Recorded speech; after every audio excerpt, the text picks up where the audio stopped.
COVID-19 Guidelines Protocol for Compassionate Use of Convalescent Plasma for Treatment of Patients with Severe or Critical COVID-19 Infection in Kerala. The World Health Organization has declared COVID-19 as a pandemic. Kerala has been taking all measures to contain the epidemic. In order to provide all available care and support to ensure the recovery of patients, the following guidelines regarding use of convalescent plasma for the treatment on compassionate ground are issued. Convalescent plasma in COVID-19. Currently there are no approved treatments for COVID-19. The management plan is supportive care with supplemental oxygen and mechanical ventilation. Multiple trials are being done across the globe to assess the efficacy of various treatment strategies. WHO initiated the Solidarity trial in several countries to compare the effectiveness of the following regimens against COVID-19: remdesivir, lopinavir or ritonavir, with interferon beta and hydroxychloroquine. US FDA has approved convalescent plasma from patients recovered from COVID-19 for the treatment of severe or life-threatening COVID-19 infections.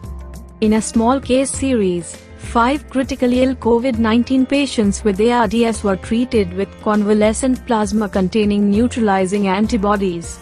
Infusion of plasma was followed by improvement in clinical status in all 5 patients, with no deaths, and the study reported that 3 patients were discharged, whilst 2 continued to be stable on mechanical ventilation. In another small case series of 4 patients, including 1 pregnant woman, it was seen that all 4 recovered eventually. In another feasibility study of convalescent plasma therapy, 10 severely ill patients were transfused with 200 milliliters of convalescent plasma. It was well tolerated with increase in neutralizing antibodies and disappearance of viremia in 7 days. Clinical symptoms rapidly improved in 3 days. Historically, it has been used in viral diseases such as poliomyelitis, measles, mumps and influenza before vaccines became available. A meta-analysis of 1,703 patients with H1N1 influenza during the Spanish flu of 1918 suggested that patients who received convalescent plasma had lower mortality. Conversely, in a double-blind, randomized, placebo-controlled trial, convalescent plasma was not found to be superior to placebo in patients infected with influenza A. Furthermore, 84 patients with Ebola virus disease who were transfused with convalescent plasma without known levels of neutralizing antibodies did not have a survival benefit. Convalescent plasma was also studied during the previous coronavirus outbreak of SARS in 2002 to 2004. In a retrospective study of 80 patients by Chen et al., it was observed that patients who received convalescent plasma before day 14 of illness had better outcomes, defined as early hospital discharge, compared to patients who received patients after day 14 of illness. Considering the lack of efficacious treatments for COVID-19 and the epidemic situation with high mortality rate, US FDA has approved convalescent plasma for COVID-19 for clinical trials, expanded access and single-patient emergency investigational new drugs. Majority of adverse effects associated with plasma transfusion are non-lethal. Medically treated adverse effects commonly associated with transfusion of plasma include transfusion-related acute lung injury, transfusion-associated circulatory overload, allergic or anaphylactic reactions, transfusion-related transmission of infections, febrile non-hemolytic transfusion reactions, non-hemolytic transfusion reactions, and rarely RBC-RO immunization. Compassionate use of convalescent plasma may be considered in age greater than or equal to 18 years. Laboratory confirmed diagnosis of infection with SARS-CoV-2. Severe or life-threatening COVID-19. Informed consent provided by the patient or relative. Emergency approval from Institutional Human Ethics Committee. Severe COVID-19 is defined by one or more of the following: respiratory rate greater than or equal to 30 per minute, blood oxygen saturation lesser than or equal to 93% on room air, Ratio of partial pressure of arterial oxygen to fraction of inspired oxygen ratio greater than 300. Lung infiltrates greater than 50% within 24 to 48 hours. Life-threatening COVID-19 infection is defined as one or more of the following: respiratory failure, septic shock, multi-organ dysfunction or failure. Exclusion criteria: age less than 18 years, known hypersensitivity to blood products, convalescent plasma.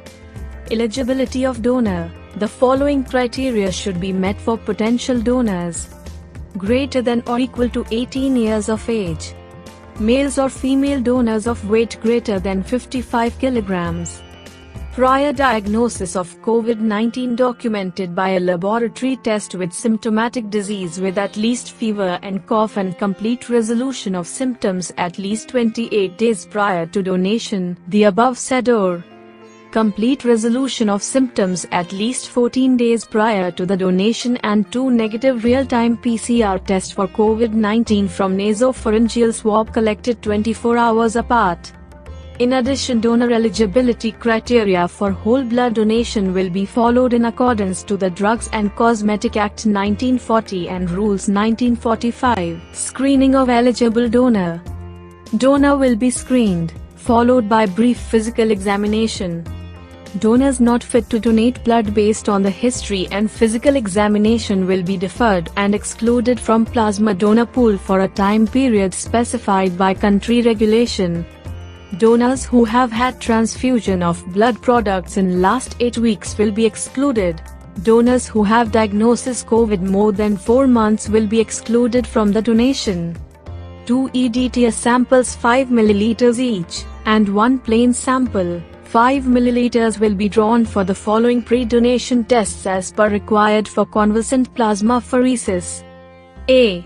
Blood group AB/O grouping and Rh phenotype, complete blood count including HB, HCT, platelet count, total and differential leukocyte count. Donors with HB greater than 12.5 grams per deciliter L, platelet count greater than 1,50,000 per microliter of blood, and total leukocyte count within normal limits will be accepted. Screening for HIV, HBV and HCV by serology or NAT. Donor negative by either test will be included. Screening for syphilis and malaria by serology. Negative donors will be included. Total serum protein. Donors with total serum protein greater than 6 gram per deciliter. Titration of anti-COVID-19, both IgG and IgM. Antibodies and SARS-CoV-2 neutralizing antibodies may be done depending on availability of facilities at the time of testing. Desired titer for IgG antibodies is 1:1024 and for neutralizing antibodies is 1:40. If not done at the time of plasma collection, the donor samples will be stored in aliquots at less than -80 degrees Celsius to be tested later. Plasmapheresis of donors. Donors will be explained the procedure of plasma donation and the adverse events associated with the process. Plasma collection will be done by centrifugal separation using any of the apheresis equipment available at the facility. Volume collected will not be exceed 500 ml per sitting, as per Drugs and Cosmetics Second Amendment Rules, 2020. Throughout the procedure, the extracorporeal volume of blood will never exceed greater than 15% of the total blood volume of the donor. Donor adverse events will be managed as per departmental SOP for apheresis donations. A donor details will be collected and plasma will be stored or issued for patient use. The collected plasma will be divided into smaller packs of 200 ml each for easy storage and transfusion and frozen within 8 hours. The plasma will be stored at -40 degrees Celsius. No pooling of plasma from different donors will be done. Successful plasma donors will be requested to repeat the donation. If the donor agrees for a repeat donation, such donation will be scheduled after at least 2 weeks of the first plasma donation. If there was a loss of red cells at the time of first donation owing to any procedural problems or otherwise, The donor will be deferred for a period of 3 or 4 months for male or female donors, respectively. All the donor selection guidelines described above will apply to repeat donation as well. In repeated plasmapheresis, total serum protein will be tested before the third procedure if done 4 weeks, and it should be 6 grams per deciliter. The quantity of plasma separated from the blood of donor will not exceed 500 milliliters per sitting and once in a fortnight, or shall not exceed 1000 milliliters per month. Infusion of blood products. For infusion of plasma, standard SOP for transfusion of FFP should be followed with special care to monitor these patients during and post 24 hours of transfusion. All such transfusions must be done using blood transfusion sets. The clinician will send a request for plasma components specifically mentioning the diagnosis and that convalescent plasma is required. An ABO-compatible plasma bag of approximately 200 milliliters will be issued containing all the blood bank records after thawing at 37°. Dose of convalescent plasma. The first plasma transfusion of 200 milliliters will be followed by the additional dose of 200 milliliters at 24 hours interval unless contraindicated. Hence, the cumulative dose of convalescent plasma for each patient will be 400 milliliters. The second plasma unit will preferably be from a different donor depending on the availability of another ABO-compatible plasma unit, or else plasma unit from the same donor will be issued. Expected adverse events. Donor-related adverse events. They are divided into local reactions and systemic reactions.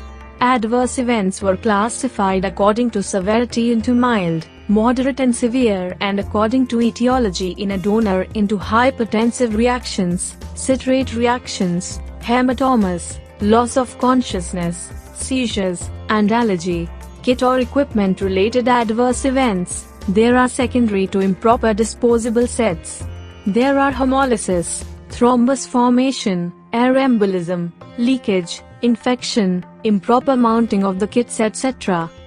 Recipient-related adverse event. A transfusion-related adverse reaction is a response or effect in a patient temporarily associated with the administration of blood or blood components.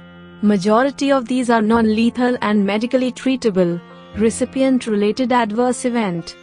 Adverse effect commonly associated with transfusion of plasma include transfusion-related acute lung injury, transfusion-associated circulatory overload, allergic or anaphylactic reactions, transfusion-related transmission of a non-hemolytic transfusion reaction infection, hemolytic transfusion reaction, and rarely RBC alloimmunization. Management of adverse events. Transfusion-related acute lung injury. Discontinue transfusion. Notify the blood bank. Treatment supportive care with respiratory support either with non-invasive or invasive mechanical ventilation depending on the clinical scenario. Transfusion-associated circulatory overload. Stop transfusion. Notify the blood bank. Respiratory support with supplementary oxygen and assisted ventilation.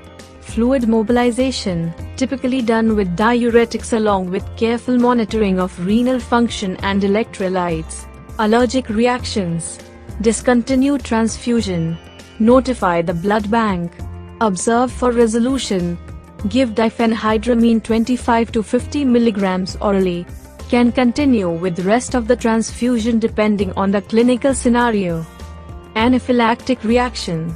Discontinue transfusion. Notify the blood bank. The management include epinephrine 0.3 ml of a 1 in 1000 solution IM resuscitation with fluid, oxygen and vasopressors. Febrile non-hemolytic transfusion reaction. Discontinue transfusion. Notify the blood bank. Administer paracetamol. Evaluate for other causes of fever. Hemolytic transfusion reaction. Discontinue transfusion. Notify the blood bank. Diagnosis should be confirmed quickly. Repeat ABO and RH compatibility testing. Along with that, vitals should be monitored every 15 minutes. Aggressive hydration of the patient. If needed, vasopressors should be initiated to maintain stable vital signs. along with the electrolytes, hemoglobin and cardiac rhythm should be monitored. Annexure 1. This is the SOP for convalescent plasma therapy in severe or critical COVID-19. Annexure 2. This is the informed consent form for the compassionate use of convalescent plasma for severe or critically ill COVID-19 patients. Annexure 3. Roles and responsibilities of medical board members. 1. The baseline clinical and biochemical parameters should be recorded in a case report form. Biochemical parameters ideally should include CRP, D-dimer, LDH, ferritin, and T protein prior to convalescent plasma administration and should be repeated every 48 hours for a week. 2. All the recorded details should be sent to State Medical Board by the Institutional Medical Board. 3. All the adverse events observed should be reported to State Medical Board. Thank you for your time.